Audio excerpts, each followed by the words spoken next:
Shalom, senang sekali kita dapat berkumpul bersama di ibadah online Gereja Orang Beriman Surabaya. Sebelum kita mulai ibadah ini, mari kita satukan hati, kita berdoa. Tuhan Yesus yang baik, terima kasih Tuhan atas anugerah-Mu. Terima kasih Tuhan atas penyertaan-Mu kepada setiap kami Tuhan. Engkau sungguh baik Tuhan, Engkau sungguh mengasihi kami. Kami mengucap syukur atas itu. Tuhan, sebentar kami mau memuji, memuliakan nama-Mu Tuhan. Kuduskanlah kami Tuhan, sucikanlah kami, agar kami layak memuji, menyembah-Mu, menyenangkan Engkau. Di dalam nama-Mu kami sudah berdoa dan mengucap syukur. Haleluya, amin.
Yesus, Kaulah juru selamatku. Ku akui Kau Tuhan bagiku. Kau terang bagi saat gelapku. Kau pintu bagi setiap jalan.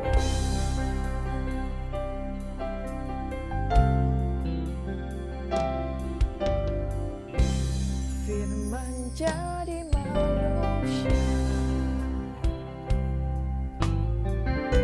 diam di antara kita. Ada hidup terang bagi manusia. Engkau datang bagi kepunyaanmu. Yesus, Kaulah juru selamatku. Ku akui Kau Tuhan bagiku. Kau terang bagi saat gelapku. Kau pintu bagi setiap jalan.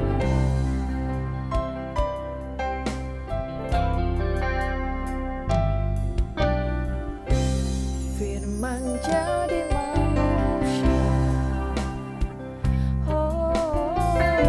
diam di antara kita. Ada hidup terang bagi manusia. Engkau datang bagi kepunyaanmu. Yesus, Kaulah juru selamatku. Ku akui Kau Tuhan bagiku. Kau terang bagi saat gelapku. Kau pintu bagi setiap jalan.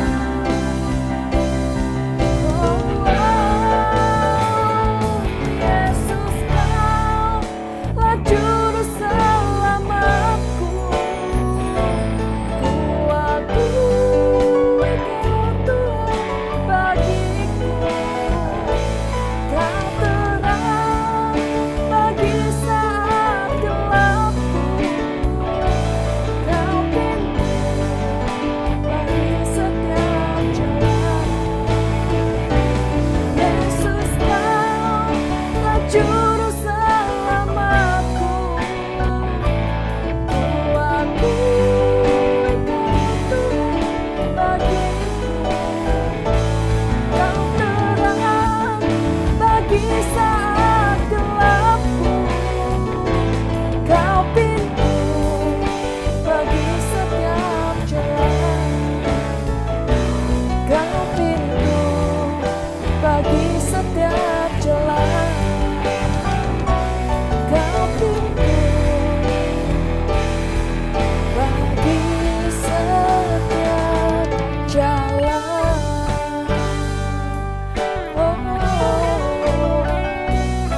Terima kasih Tuhan.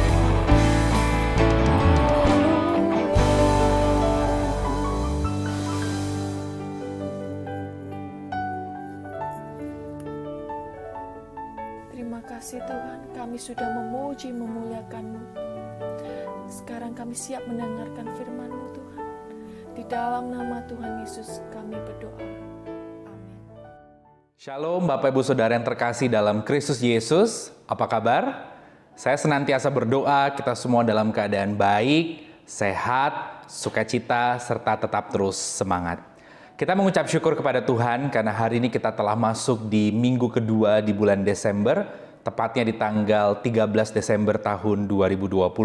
Dan seperti yang pernah saya sampaikan pada minggu kemarin, di sepanjang bulan Desember ini, selain ibadah masih akan diadakan secara online demi kebaikan, keamanan, dan kenyamanan kita bersama, di bulan Desember ini pula saya akan menyampaikan firman Tuhan seputar Natal.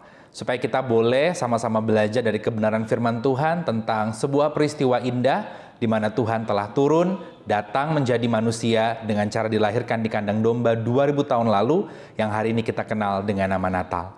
Puji Tuhan, kita akan masuk dalam kebenaran firman Tuhan dan hari ini terambil dari Matius pasal 1 ayat 18 sampai dengan yang ke-25.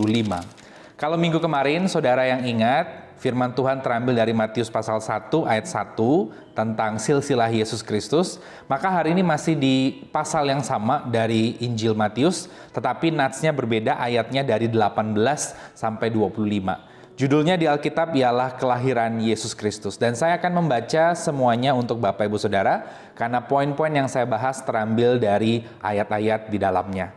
Demikian firman Tuhan. Kelahiran Yesus Kristus adalah seperti berikut. Pada waktu Maria ibunya bertunangan dengan Yusuf, ternyata ia mengandung dari Roh Kudus sebelum mereka hidup sebagai suami istri. Karena Yusuf suaminya seorang yang tulus hati dan tidak mau mencemarkan nama istrinya di muka umum, ia bermaksud menceraikannya dengan diam-diam.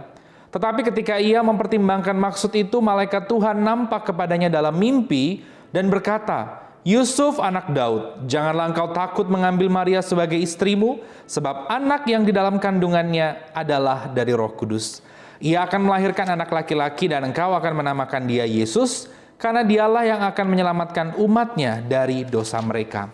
Hal itu terjadi supaya genaplah yang difirmankan Tuhan oleh Nabi, sesungguhnya anak darah itu akan mengandung dan melahirkan seorang anak laki-laki dan mereka akan menamakan dia Immanuel, yang berarti Allah menyertai kita.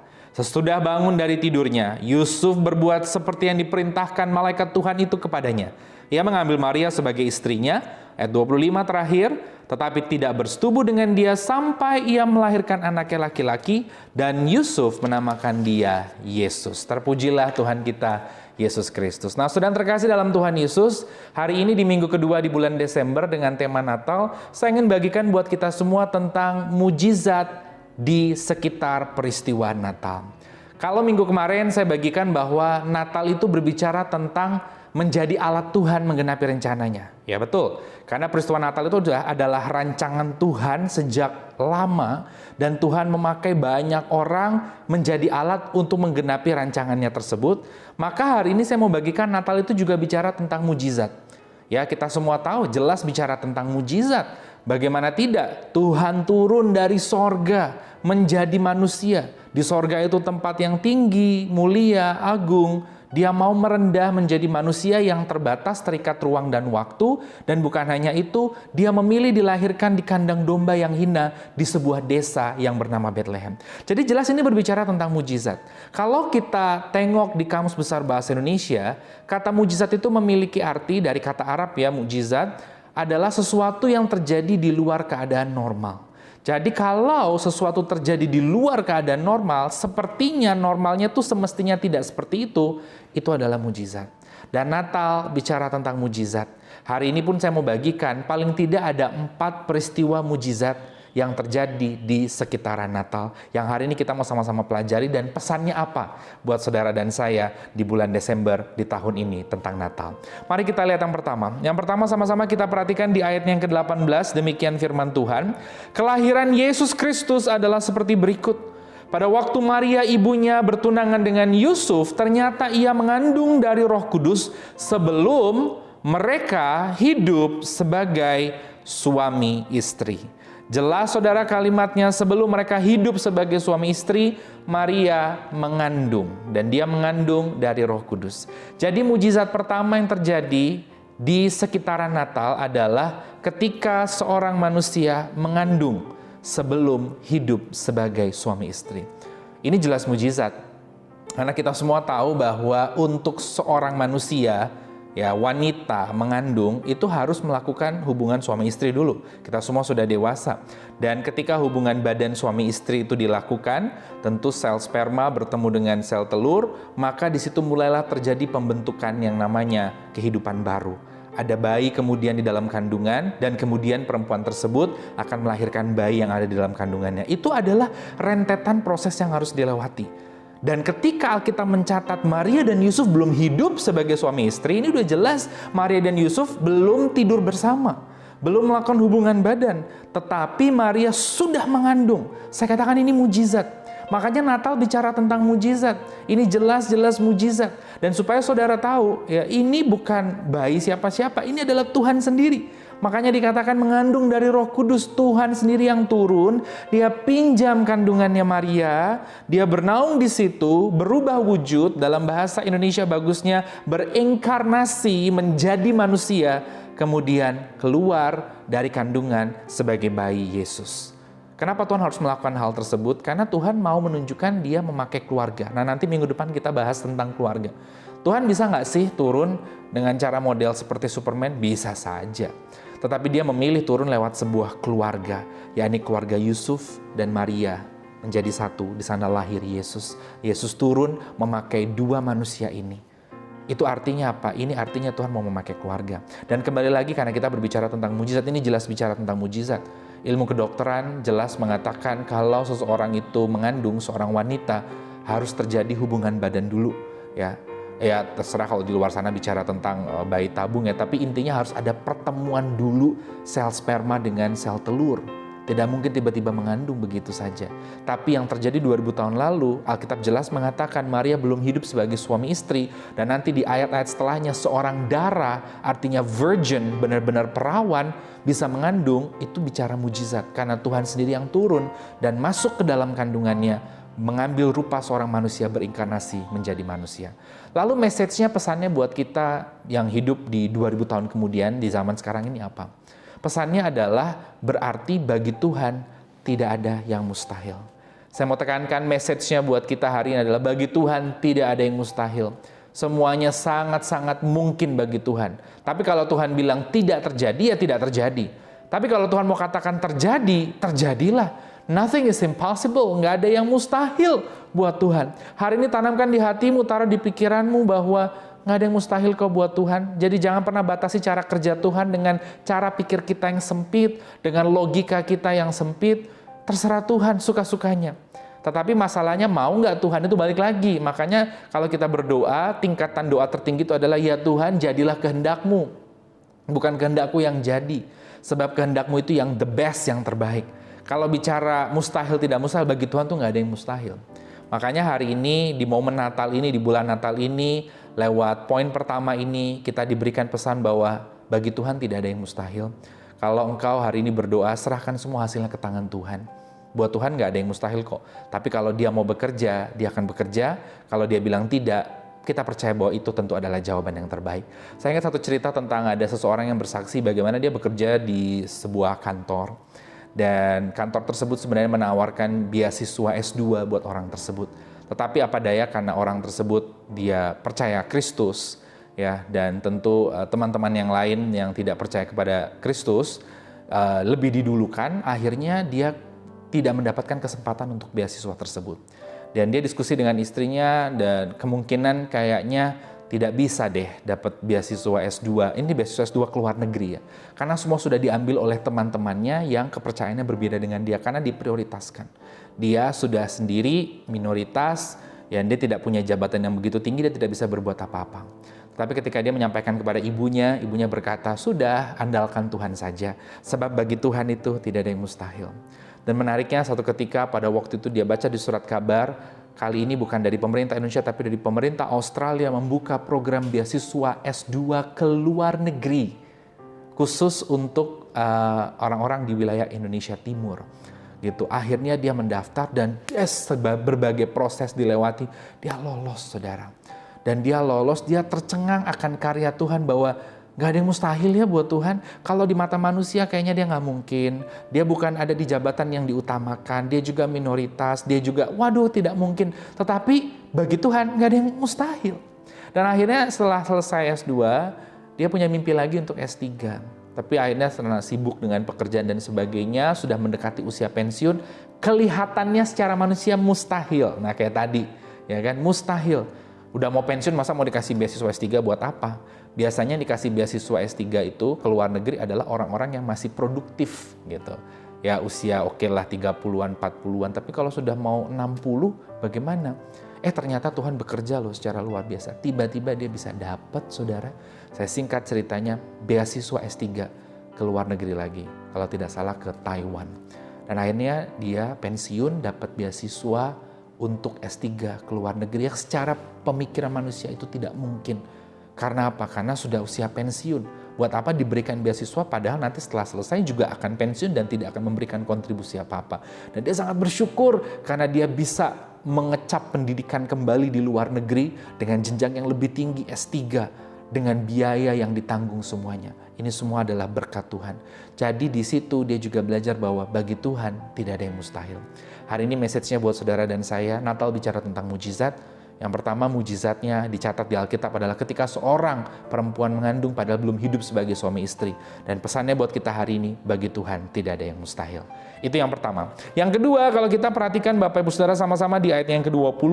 Tetapi ketika ia mempertimbangkan maksud itu, malaikat Tuhan nampak kepadanya dalam mimpi dan berkata, Yusuf anak Daud, janganlah engkau takut mengambil Maria sebagai istrimu, sebab anak yang di dalam kandungannya adalah dari Roh Kudus. Perhatikan kalimat malaikat Tuhan nampak kepadanya dalam mimpi. Jadi walaupun malaikat Tuhan nampak kepadanya dalam mimpi, malaikat Tuhan ini menyampaikan pesannya Tuhan. Dia menyampaikan pesannya Tuhan kepada Yusuf dan puji Tuhan, saya yakin Yusuf adalah orang yang peka sehingga dia menangkap bahwa ini Tuhan sedang berbicara kepadanya. Mujizatnya apa yang terjadi peristiwa sekitar Natal? Yang kedua, ketika Tuhan berbicara, menyampaikan pesan kepada manusia. Saya katakan ini mujizat. Kenapa saudara? Karena sejak Adam dan Hawa jatuh dalam dosa, mereka manusia, saudara dan saya juga terjauh dari Tuhan. Ya, kita berada jauh dari Tuhan, terpisah dari Tuhan. Dan itulah sebabnya Tuhan perlu datang melawat umatnya supaya kita boleh kembali didekatkan. Nah, sejak Adam dan Hawa jatuh dalam dosa, manusia itu berusaha untuk mencapai kepada Tuhan tapi tidak bisa. Itulah sebabnya saya pernah sampaikan di minggu-minggu kemarin juga bagaimana di perjanjian lama orang kalau mau beribadah itu hanya orang-orang tertentu, keturunan Lewi, jabatan tertentu, imam besar. Tidak seperti zaman kita sekarang yang sudah mengenal kasih karunia di dalam Kristus Yesus. Saudara mau berdoa jam 2 pagi, jam 10 malam, menghadap barat, di kereta, di mobil, di kamar, nggak ada masalah. Ketika engkau berdoa di dalam roh dan kebenaran, di dalam nama Yesus, doamu sampai ketinggal di sorga. Makanya saya katakan yang kedua ini mujizat yang terjadi di sekitaran Natal ketika Tuhan berbicara kepada manusia di zaman itu adalah satu mujizat loh. Suatu mujizat yang luar biasa. Makanya di perjanjian lama, coba saudara perhatikan kalau baca Alkitab, di mana ketika manusia itu bertemu dengan Tuhan atau utusan Tuhan atau malaikat Tuhan, mereka akan takut dan berkata, waduh matikah aku? Karena Tuhan itu begitu mulia. Tetapi Yusuf menerima mujizat yang luar biasa, Tuhan berbicara kepadanya dalam mimpi. Dan yang luar biasa, Yusuf ini peka. Jadi message-nya buat kita hari ini apa? Di tahun 2020, message-nya buat kita bahwa di hari ini, Tuhan itu juga berbicara kepada saudara dan saya. Dan Tuhan itu berbicara tidak harus selalu dengan suara yang audible, high belsa gitu. Tidak selalu seperti itu. Yang pasti Tuhan kalau berbicara tidak akan bertentangan dengan firman. Dia bisa berbicara lewat mimpi, dia bisa berbicara lewat suara manusia, dia bisa berbicara lewat peristiwa atau keadaan, dia berbicara bisa lewat suara anak kecil, suara orang tua, dia bisa berbicara lewat pendeta khotbah, yang pasti tidak bertentangan dengan firman. Dan yang utama, pekakah saudara? Apakah saudara peka ketika Tuhan sedang berbicara? Saya ingat satu peristiwa, ya ada banyak peristiwa di mana Tuhan berbicara kepada saya, tidak harus audible ya, belsa begitu. Saya sedang khawatir, sedang takut sebagai manusia normal karena ada pergumulan, ada tantangan, ada tanggung jawab, ada hal-hal yang harus saya hadapi. Tapi tiba-tiba tidak ada angin, tidak ada hujan, anak saya itu bisa lewat. Anak saya pada waktu itu usianya masih 4 tahun, sekarang dia sudah lebih besar dari itu, dia sudah mau 6 tahun, mau SD. Dia bisa berkata, "Daddy, jangan takut loh, jangan khawatir." Nah, dia berkata seperti itu. Ada Tuhan Yesus Tek, saya langsung kaget. Ini bukan dia yang berbicara. Ini Tuhan. Oh Tuhan, ampuni saya kalau saya khawatir. Sebab Engkau Allah yang terlalu dahsyat. Engkau terlalu sanggup untuk menjawab setiap pergumulan doa kami. Saudara, di situ Tuhan berbicara. Saya ingat juga satu ketika ada orang menawari saya untuk ikut bisnis ikan, saudara. Saya diminta modal 10 juta. Buat orang lain mungkin itu modal kecil, buat saya ya lumayan. Saya pulang ke rumah, saya dari luar kota. Ya saya bilang ke istri saya mau keluarin 10 juta. Istri saya tuh cuman bilang, enggak saya rasa enggak srek gitu. Saya rasa enggak srek. Dan akhirnya karena istri tidak srek, ya saya sampaikan kepada orang tersebut waktu saya keluar kota. Saya bilang istri saya tidak srek. Orang tersebut malah bilang, loh kok malah dengerin istri? Saya kembali balik marah ke dia, ya jelas saya dengerin istri lah. Karena yang ngurusin saya adalah istri, yang diskusi dengan saya istri, mamanya anak ya istri, siapa lagi yang tidur sama saya di satu kamar ya istri, bukan bapak gitu, bukan bapak ini. Saya bilang ya jelas lah saya harus diskusi dan rundingan dulu dengan istri. Karena orang ini mungkin terlihat kecewa karena saya tidak mau urunan ikut 10 juta dengan dia, tapi nggak apa-apa. Dan beberapa bulan kemudian saya ketemu lagi dengan orang ini di luar kota dan saya bertanya, gimana bisnisnya? Orang ini bilang, ya bangkrut pak, saya harus nombokin, bayarin orang-orang, bayarin kembali 10 juta. Saya kaget saudara. Dan dari situ saya baru tahu bahwa ternyata Tuhan pun bisa berbicara lewat suara istri saya. Enggak, dan itu seperti mengingatkan bahwa kamu tuh hamba Tuhan. You are the servant of God. Panggilanmu bukan untuk berbisnis, tapi untuk melayani aku. Setiap kebutuhanmu aku yang akan pelihara, aku yang akan cukupkan. Jadi mujizat yang kedua ketika Tuhan berbicara kepada manusia, dan sekarang pesannya adalah Tuhan juga berbicara kepada saudara dan saya setiap hari, yang pasti lewat firman Tuhan dan tidak akan bertentangan dengan firman. Hari ini masalahnya, pekakah? Apakah saudara peka ketika Tuhan sedang berbicara? Itu yang kedua. Yang ketiga, Bapak Ibu Saudara, mari kita sama-sama perhatikan di ayat yang ke-21. Ia akan melahirkan anak laki-laki dan engkau akan menamakan dia Yesus. Ia akan melahirkan anak laki-laki. Wow, jelas dikasih tahu jenis kelaminnya. Jadi Natal ini bicara tentang mujizat. Dan mujizat apa sih yang terjadi di sekitaran Natal? Yang ketiga, ternyata Alkitab mencatat mujizat yang terjadi di sekitaran Natal, bayi belum dikandung sudah diketahui jenis kelaminnya. Belum dikandung loh. Kita ini aja hidup 2020. Ini 2000 tahun lalu. Saudara yang mengandung, saya mau tanya, apakah saudara langsung ketika dinyatakan mengandung di minggu keempat sudah tahu jenis kelaminnya? Alat canggih manapun belum. Mungkin bulan ke-4 ya, atau ke-5 atau ke-6 baru kita bisa tahu jenis kelaminnya. Itu pun kadang nebak. Kalau kelihatan zakarnya berarti laki-laki, tapi kalau tidak kelihatan bisa laki bisa perempuan. Kan masih seperti itu, tentatif saudara. Ini belum dikandung loh, sudah diketahui. Ini mujizat tidak? Mujizat, this is miracle. Bayi belum dikandung sudah diketahui jenis kelaminnya. Malaikat itu berkata, karena nanti dikatakan, ia akan melahirkan anak laki-laki. Waduh, ini mujizat saudara. Ini mujizat. Dan Natal bicara tentang mujizat. Jadi jangan pernah takut, Allah kita adalah Allah yang dahsyat, sumber mujizat. Lalu pesannya buat kita hari ini di 2020 apa? Pesannya adalah Allah kita tahu segalanya. Dia mengenalmu, tahu akan dirimu, jauh daripada dirimu mengenal dirimu. Jauh daripada engkau mengenal dirimu sendiri. Ia tahu pergumulanmu, ia tahu yang terbaik dalam hidupmu. Hari ini serahkan semuanya kepada Tuhan. Jangan memaksakan kehendakmu. Kenapa? Karena Tuhan tahu kok. Buktinya bayi belum dikandung saja, sudah disampaikan, bayi ini akan laki-laki. Itu artinya apa? Tuhan Maha tahu. Tuhan tahu yang terbaik dalam hidupmu. Belajar untuk mengatakan, Tuhan, paksakan kehendakmu. Jadilah kehendakmu. Karena itu tingkatan yang tertinggi. Sebab dia tahu yang terbaik. He knows best. He knows the best for you. Serahkan semua kepada Tuhan. Dan bicara tentang Tuhan tahu, saudara, saya punya pengalaman ya simple, kecil, tapi menggelitik saya dan menggugah saya, mengingatkan saya bahwa Tuhan tahu kok tentang dirimu gitu.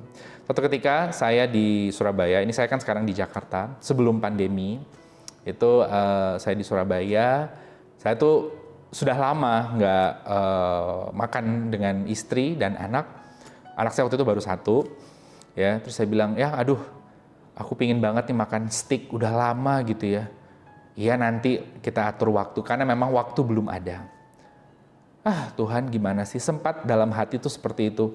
Kok mau makan ngumpul sama keluarga aja, sama istri, anak, private kok kayaknya susah karena lagi repot. Malah saya kebanyakan ngurusin orang, ngurusin masalah orang gitu. Siapa yang ngurusin saya? Sempat sebagai manusia kan berpikir seperti itu. Ya konselingin orang, doain orang, bergumul tentang orang. Emang ada yang ngurusin saya? Sempat terbesit seperti itu. Baru terbesit seperti itu, saudara, tiba-tiba, ya saudara bisa tanya istri saya sendiri, saya nggak bohong. Dan saya tidak minta kemana-mana, tidak telepon. Baru saya bilang sama istri saya, aduh pingin ya kita kapan makan, yuk kita atur waktu. Makan aja keluarga saya, istri, anak, makan steak, pingin makan steak. Tiba-tiba 10 menit kemudian ada 2 keluarga yang menelpon dan mengajak makan. Menariknya mengajak makannya untuk lusa, jadi 2 hari setelahnya, di jam yang sama. Sampai saya bingung, karena 2 orang ini menawarkan makan di tempat yang enak, tempat yang bagus, jamnya sama, harinya sama. Sampai akhirnya harus saya tutup telepon, saya diskusi dengan istri saya, dan saya berdoa, Tuhan, Engkau tahu kok apa yang aku ingini, jauh lebih daripada aku mengenal diriku dan waktu yang terbaik Engkau tahu. Sekarang dikasih kayak begini malah saya bingung, mau nolak salah satu yang mana. Kan saya nggak pilih kasih, dua-duanya minta secara bersamaan. Tapi akhirnya setelah mendapatkan hikmat dari Tuhan, karena yang telepon duluan, itu yang saya katakan hari itu, jam itu bisa. Orang yang kedua telepon, saya mundurkan, dia juga mau. Dia mau hari itu malamnya. Jadi saya bisa bayangkan satu hari siangnya makan steak, malamnya makan steak, diajak orang. Sebegitunya Tuhan tuh tahu, sampai saya tuh sampai bingung ini gimana ngaturnya. Padahal sebelumnya, beberapa menit sebelumnya saya sempat berpikir, Tuhan tahu nggak sih hidup saya? Nggak ada yang ngurusin saya. Yang ngurusin saya siapa sih? Tuhan. Ya kan? Tuhan tolong dong gitu. Tuhan bisa jawab, saudara. Di situ saya tertegur dan saya diingatkan bahwa God knows best. Dia tahu semuanya. Dan hari ini serahkan semuanya ke tangan Tuhan. Itu yang ketiga. Yang keempat, saudara, yang terakhir, mujizat yang terjadi di sekitaran Natal. Mari kita lihat ayat yang ke-25. Wow, ini yang terutama ya. Ini yang terakhir tapi bukan berarti yang the least, tetapi this is yang utama. Ini yang primary. Di ayat yang ke-25, tetapi tidak bersetubuh dengan dia sampai ia melahirkan anak laki-laki dan Yusuf menamakan dia Yesus. Perhatikan kata Yesus. Mujizat yang keempat, ya, yang terakhir yang mau saya bagikan pada hari ini buat saudara, yang terjadi di sekitaran Natal 2000 tahun lalu adalah kelahiran Juru Selamat. Yesus datang ke bumi, itu bicara Juru Selamat turun buat saudara dan saya. Ini mujizat. Setelah ribuan tahun manusia menanti anugerah untuk boleh menghampiri tahta kudus Tuhan, menanti dengan jelas keselamatan ini bagaimana, akhirnya Juru Selamat itu turun. Juru parkir, orang yang ahli parkir. Juru masak, orang yang ahli masak. Juru kunci, orang yang ahli kunci. Juru mudi, orang yang ahli mengemudi. Juru selamat, orang yang memberikan keselamatan. Tidak lain tidak bukan, the one and only, hanya Yesus Kristus. Jadi mujizat terbesar dalam hidup saudara bukan ketika engkau naik jabatan menjadi direktur utama, itu berkat Tuhan. Mujizat terbesar itu bukan ketika saudara bisa keliling ke 5 benua, ke 7 samudra, itu juga berkat. Mujizat yang utama itu bukan ketika sakit menjadi sembuh. Mujizat yang utama itu bukan ketika doamu dijawab lalu turun 20 miliar dalam hidupmu. Mujizat yang utama itu bukan ketika engkau menjadi terkenal, followernya ada 20 juta, bukan itu. Tetapi mujizat yang utama dan terbesar adalah engkau yang tidak layak, tapi bisa dilayakkan oleh darahnya yang suci kudus untuk menerima keselamatan hidup kekal di kerajaan sorga. Ini satu kepastian. Alkitab nggak pernah main-main tentang kepastian itu, saudara. Makanya kalau saudara buka di Alkitab bicara tentang kematian itu semua jelas. Di dalam Kristus ada kepastian. Orang yang mati di dalam Tuhan, kalau dia percaya di dalam Kristus, dia diselamatkan. Ini adalah mujizat terbesar. Dan message-nya buat kita hari ini, kejar yang utama adalah pengenalan dengan Tuhan secara pribadi. Setelah itu semuanya akan ditambahkan kok. Carilah dahulu kerajaan Allah dan kebenarannya, maka semuanya akan ditambahkan kepadamu. Jangan kebalik, cari yang semua yang ditambahkan dulu, baru cari Tuhan, kebalik. Carilah dahulu kerajaan Allah dan kebenarannya, maka semuanya akan ditambahkannya kepadamu. Karena mujizat yang utama dan terbesar adalah keselamatan jiwamu. Lahirnya Juru Selamat. Message-nya buat kita adalah lahirnya Juru Selamat itu. Keselamatan. Kenal Tuhan sungguh-sungguh secara pribadi. Dan sebagai penutup, saudara, saya ingat betul. Dan akhirnya saya, walaupun usia masih muda, saya diingatkan Tuhan betapa life is short dan life itu harus kita gunakan sebaik-baik mungkin mengenal Tuhan. Tuhan tuh kasih kesempatan saya untuk membimbing orang sebelum dia meninggal. Itu nggak 1, nggak 2, nggak 3 orang, saudara. Saya ke ICU, saya bisikkan telinga. Pertama itu nenek saya, ibu dari ibu saya. Itu saya masih usia SMA. Kemudian ada orang lagi di ICU jemaat, ada lagi orang di rumah sakit, ada lagi orang di rumah. Saya sampai doa memimpin orang tersebut melepaskan semua kepahitan dan pengampunan. Dan setiap habis doa menuntun itu, besoknya orang tersebut tuh meninggal. Tapi dari situ saya diperlihatkan bahwa Belsa, Tuhan kayak mau bicara, mujizat terbesar itu adalah keselamatan yang dari aku. Orang itu jiwanya sudah diselamatkan. Wow, ini yang terutama. Itulah tujuan Tuhan turun dari sorga merendah menjadi manusia. Supaya kita hari ini yang di bawah hina oleh kuasa darahnya, oleh lawatannya, oleh karya salibnya, kita boleh diangkat naik menjadi anak-anak kerajaan sorga. Saya simpulkan firman Tuhan pada hari ini buat setiap kita. Natal bicara tentang mujizat. Mujizat adalah segala sesuatu yang terjadi di luar keadaan normal. Tadi kita baca di Matius pasal 1 ayat 18-25, paling tidak ada 4 mujizat yang terjadi di sekitaran Natal 2000 tahun lalu. Yang pertama, ketika seorang perempuan mengandung padahal belum hidup sebagai suami istri, message-nya buat kita, bagi Tuhan gak ada yang mustahil kok, saudara. Yang kedua, tadi kalau kita lihat bagaimana Tuhan berbicara kepada Yusuf lewat mimpi. Itu suatu mujizat karena di era perjanjian lama, tidak semua orang boleh mengalami pengalaman spiritual seperti itu. Dan message-nya buat kita hari ini, Tuhan berbicara kok hari ini, setiap hari buat saudara dan saya. Pertanyaannya, apakah saudara peka ketika Tuhan berbicara? Yang ketiga yang dicatat di Alkitab, mujizat yang terjadi di sekitaran Natal adalah bayi belum dikandung, sudah diketahui jenis kelaminnya.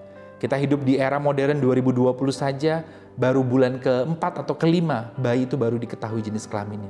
Ini artinya apa? Message-nya buat kita di tahun 2020 ini, Tuhan tahu segalanya. Serahkan ke tangan Tuhan, Dia tahu yang terbaik. Dan yang keempat, kelahiran Yesus itu adalah mujizat yang terbesar. Keselamatan jiwa adalah mujizat yang terbesar.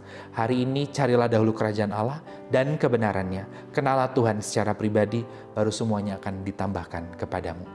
Amin. Kita berdoa.